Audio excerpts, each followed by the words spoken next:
Thanks, guys. That's right. We're here with Ken Sherman again. He's the president over at Intellitrans, and we're going to be talking a little bit today about swimming upstream in the supply chain. So, Ken, thank you so much for joining us on FreightWaves Now. First things first, give us just a little introduction about yourself and Intellitrans. I'm president of Intellitrans. I've been here for about 18 years now, based at our headquarter office in Atlanta. What Intellitrans primarily does is help manufacturers of bulk and break bulk commodities manage their transportation, truck, rail, barge, ocean, things like that. Hey, Ken, Vincent here. Thanks for being on, my friend. It's good to see you, Michael. Hey, yeah, you too. So interesting stuff, right? Because if it comes out of the ground, you guys are tracking. This is way upstream type of stuff. Just talking to Anthony Smith about that, how the pricing is higher pressure upstream. As far as when you start getting into, we were just talking about like, appliances and goods for home building and stuff, right? But now we're talking to Ken. He's pulling the stuff out of the ground that makes the appliances, right? or tracking that type of stuff. What's it look like? Exactly. So you're talking about the steel and lumber prices being up. Those shipment volumes, are way up. And so if you look at the movements by rail kind of year over 2019, because that's really what I like comparing to avoid the impact of the pandemic. Overall, rail is up, but it's kind of like the K-shaped economy where intermodal, lumber, chemicals, steel is up. But things that have to do with going to the office basically are down, right? Coal for powering the electricity to cool the offices, automotive, petroleum, things like that. So as we go back into the office, some of that stuff will rebound.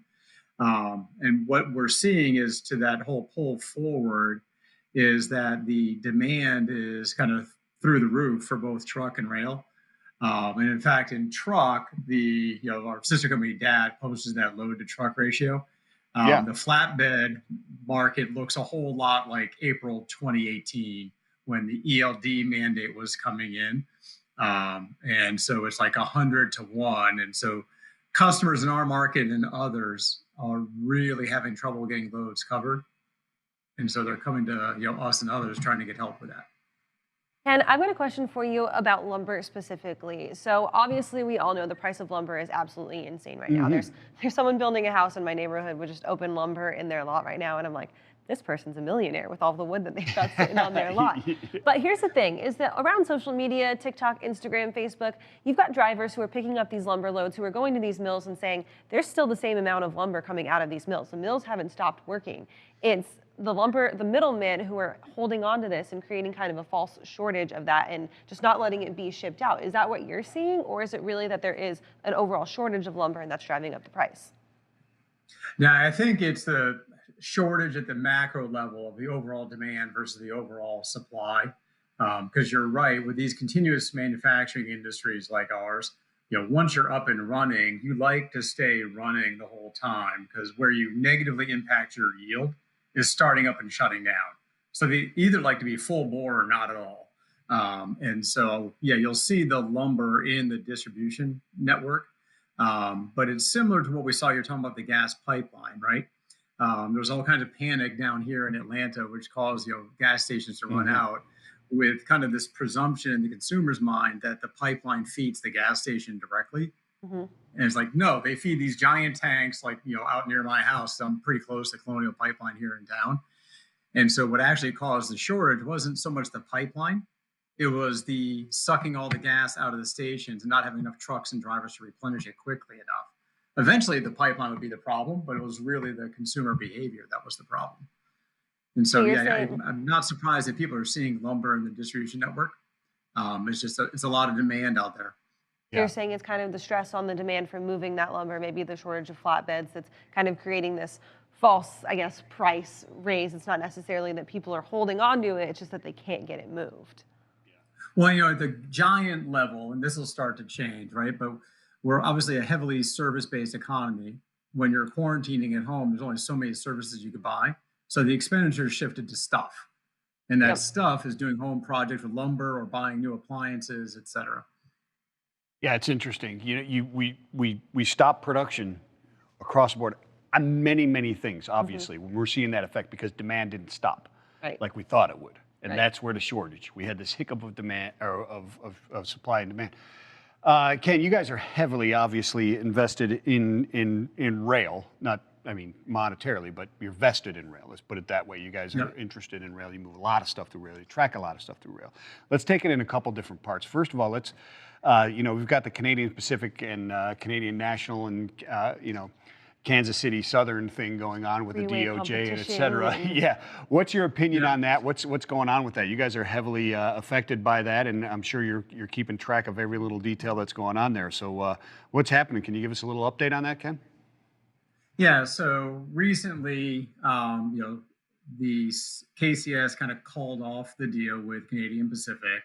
And so CN had to pay KCS, who then paid CP $700 million for the breakup. And the deal between CN and KCS is moving ahead. And not surprisingly, KCS selected that deal because of the significant premium of the CN offer, just pure price versus the CP offer. But as you were mentioning, on the 14th, the US DOJ came out and said, we're concerned about the anti-competitive stuff here. And it's pretty easy. If you pull up a railroad map and just put the 3 railroads on there, what you'll see is the DOJ's point around CN has an existing route from central Canada down to the Gulf. And KCS currently serves that same lane. CP does not have that type of move. It goes over like Baltimore area or Pacific Northwest. And so with CP buying KCS, they would have that access for the Canadian customers, to get to the Gulf, which would compete with CN's basic same routing. So the US DOJ is kind of concerned with the moves within the United States and what that vertical lack of competition will mean if CN has, both pathways down from the upper Midwest to the Gulf. Within my customer base, I'm really kind of worried for the Canadian customers who are trying to put stuff out the Gulf and having only one choice going forward. And, and looking at all this, to take a step back and go, why would CN, want to pay a premium compared to CP for this? And then once you ask yourself that question, then you kind of go, okay, do you think this is going to get approved or not? So we're remaining neutral on it. Yeah, it certainly paints a different light. It's being heavily investigated.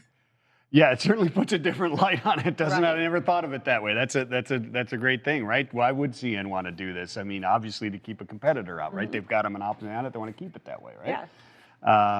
Yeah. Very, very interesting. So, but you've got these delays, and you've got the load to truck ratio. You said that your customers having difficulty. What did he say? 400 loads per truck in a flatbed or something like that. It's about 100 right now. Or 100. Okay, so 100. That's still. I mean, it's still insane.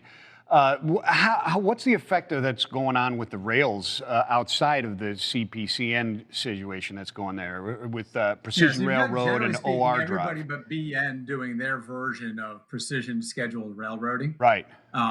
Which, being a heavy user when there's not a pandemic of MARTA, PSR just makes sense to me that you're going to say, hey, I'm going to pick up Monday, Wednesday, Friday, at 7 a.m. If you're not ready, I'm gone, right? Because MARTA doesn't wait for me if I'm running for the train. Right. And so it's had the desired impact of, increasing train velocity, reducing overall transit times, which is really more important than train speed. But then the challenge is, what do you do with all the extra cars that are now sitting at origin and destination? Because you can't just build more track space, overnight. You can't afford to pay for all the storage fees. So the shippers are having a challenge. Kind of, what do I do with all the extra cars that used to be somewhere out in the network? And now I've got to figure out, either my customers have to hold them for me or I have to hold them in my site. Get on the train, or we're leaving you behind. Yeah, exactly. Except that they leave them behind, they don't get paid, right? Exactly. So that's the difference between MARTA and these things that are going there.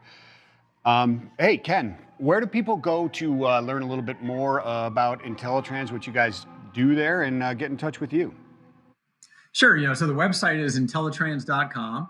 And then on Twitter and LinkedIn, our handle is just, at Intellitrans. Awesome, excellent. Ken. Thank you so much, Ken. We'll catch up again real soon.